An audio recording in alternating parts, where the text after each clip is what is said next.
आप देख रहे हैं न्यूज नाउ 24/7 ताज़ा खबरों के लिए हमारे साथ बने रहें। केंद्रीय मंत्री धर्मेंद्र प्रधान ने विपक्ष के चुनाव आयोग कार्यालय तक मार्च पर तीखी प्रतिक्रिया व्यक्त की।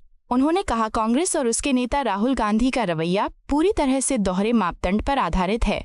उनके अनुसार जब कांग्रेस चुनाव जीतती है तब उन्हें चुनाव प्रक्रिया और परिणाम पर कोई आपत्ति नहीं होती, लेकिन जैसे ही उन्हें हार का सामना करना पड़ता है वे संविधान विरोधी गतिविधियों में शामिल हो जाते हैं और लोकतांत्रिक संस्थाओं पर सवाल खड़े करते हैं।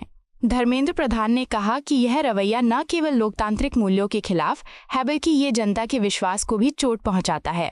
उन्होंने विपक्ष को सलाह दी कि यदि उन्हें किसी मुद्दे पर आपत्ति है तो वे संसद में आकर खुलकर चर्चा करें और अपने तर्क रखें। उन्होंने कहा कि संसद लोकतंत्र का सर्वोच्च मंच है और किसी भी असहमति को संविधान के दायरे में रहकर ही व्यक्त किया जाना चाहिए।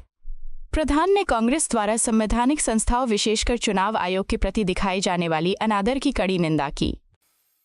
इंडी गठबंधन के लोग और विशेष करके कांग्रेस पार्टी की नेता राहुल गांधी जी जो आए दिन संविधान की दुहाई देते हैं, इन दिनों में देश देख रहा है सबसे संविधान विरोधी काम कोई कर रहा है तो उसकी सरगना श्री राहुल गांधी जी हैं। कांग्रेस पार्टी की दिशाहीनता की और उनकी ये दुविधा बन चुकी है। एसआईआर, चुनाव आयोग, चुनाव की प्रक्रिया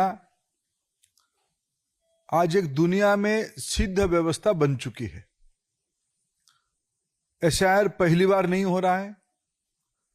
हर एक राज्य में राष्ट्रीय स्तर पे चुनाव आयोग की एक नियमित प्रक्रिया है। मतदाता सूची को परिष्कार करने के लिए, व्यवस्थित करने के लिए चुनाव आयोग की आजादी के उपरांत एक निरंतर प्रक्रिया है। कांग्रेस पार्टी पहले ईवीएम के ऊपर झूठ बोलते हैं, कभी महाराष्ट्र की बात उठाते हैं, कभी हरियाणा की बात उठाते हैं। झूठ की वो एक नया पहाड़ बनाते हैं।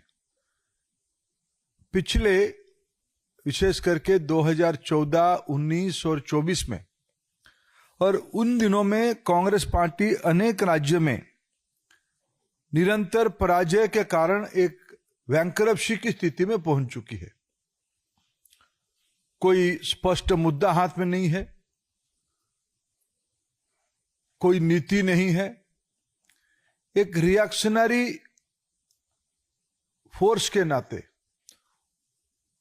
ये लोग अपने राजनीतिक कार्यकलाप बना रहे हैं। पहले इन्होंने ईवीएम को मुद्दा बनाया था, फिर राफेल पे झूठ बोले, फिर सीमा के ऊपर चाइना के साथ हमारी डिस्प्यूट को चाइना के साथ दिए, भारत की सेना को, भारत की संप्रभुता को इन्होंने प्रश्न उठाया, जिसके बारे में न्यायपालिका ने शायद आजाद भारत में कोई राजनीतिक व्यक्तित्व के ऊपर इतनी कटु टिप्पणी दिया होगा कि आखिर बताओ आप है किसके साथ हो।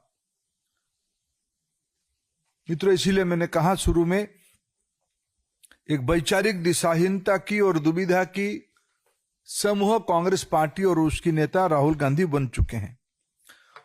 लोकतंत्र में उनकी कोई लोकलाज बची नहीं।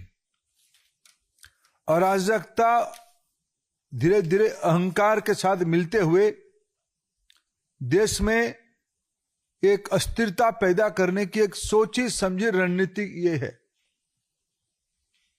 आप चुनाव जीतोगे तो सारा विषय सही है। आपको यह वीडियो पसंद आया हो तो इसे लाइक करें, हमारे चैनल को सब्सक्राइब करें।